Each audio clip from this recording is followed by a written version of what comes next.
শুরু করে আপনার রুমে যতক্ষণ ছিলাম দরজা খুলে বেরিয়ে আসা পর্যন্ত আমার কাছে ফুটে যাচ্ছে। কোথাও আপনি প্রমাণ করতে পারবেন না যে আমি আপনার কাছে 5-7 লাখ টাকা খুঁজি, তাও আবার বছরে। আপনি পারবেন তো যে মিনিস্টার হয়ে?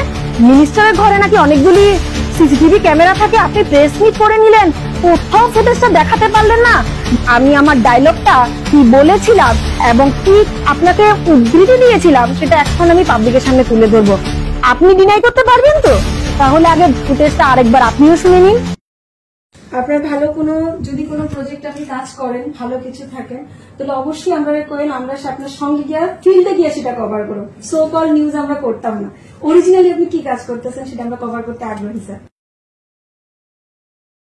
আপনার এই এলিগেশনের আরেকটা পার্টে আছে, আপনি যখন উত্তর দিচ্ছিলেন পাশের চেয়ারে আমি নেই কেন, এটা নিয়ে অনেকে হাইলাইটও করেছে। দেখবেন উনি কিন্তু যখন আমার সাথে ইন্টারভিউ নিয়েছিলেন উনি কিন্তু আমার পাশের চেয়ারে বসা, এবং যে জায়গাটা তিনি কাট করে সেটাকে অ্যাড করেছেন সেই জায়গায় কিন্তু তিনি আমার পাশে বসা নেই। আরে স্যার, আমি আমার ডিউটি করছিলাম, আমি যদি আপনার পাশের চেয়ারে বসে থাকতাম আপনি কি খোলাখুলি এই কথাগুলি বলতেন? এটা কি কোনোদিন সম্ভব? আপনি আমার জায়গায় থাকলে কি করতেন একবার ভেবে দেখুন তো। সত্যি কি জানাতেন সত্যটা? আমি পাশের চেয়ারে নেই বলেই আপনি সত্যটা বলেছিলেন। এবার একটা কথা আপনাকে বলি তো, আপনি পুরো ফুটেজটা কেন দেখায়নি সেটা নিয়ে আপনি কথা বলছেন। আমি এখন পাবলিকেশনে পুরো ফুটেজটা তুলবো যে এই কথাটা কোন প্রসঙ্গে এসছে। আমি তো আপনাকে কিছু বলিনি, আপনি অনর্গণ মন খুলে কথাটা বলে ফেলেছিলেন।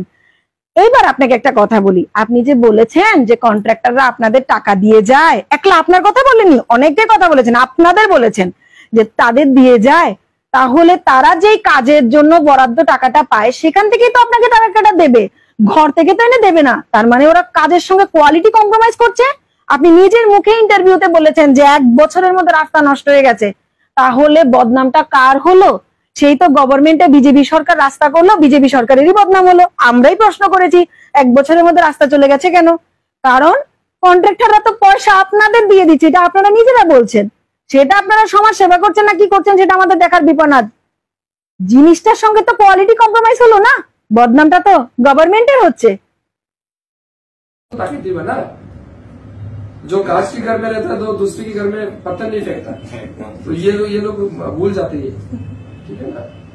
আমার ভাই একজন কন্ট্রাক্টর, ঠিক আছে, এখন আমি মন্ত্রী, আমার ভাই আমার কন্ট্রাক্টর কাজ করতে পারতো না, এই কথা তো সংবিধান কোথাও বলা নেই। আর নিশ্চয়ই এটা সবাই তার ফেসিলিটি নিব, কেন নিব না? এখন আপনি বলতেছেন এই যে পেশেন্টটা, এই যে কোন ফোনে কথা বলছি, কালকে 2 লাখ টাকা আমি নিজে দিয়ে পাঠাইছি, কে দিব আমার এই টাকাটা? এখন এই পেশেন্টটা বাঁচাইতাম না আমি?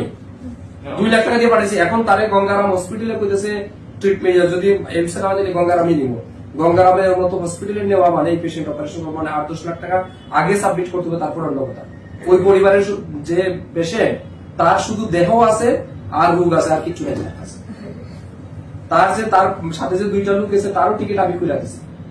1 লাখ টাকা শুধু টিকিট, তার ফ্লাইট ফেয়ার, একজন ডক্টর, মানে ওই সবকিছু মিলে 1 লাখ টাকা লাগছে। 1 লাখ টাকা ক্যাশ দিয়ে পাঠাচ্ছি, ওই যে আরো লাগলে ব্যবস্থা করে দিব। কাহাতে কে দিব ওই টাকাটা?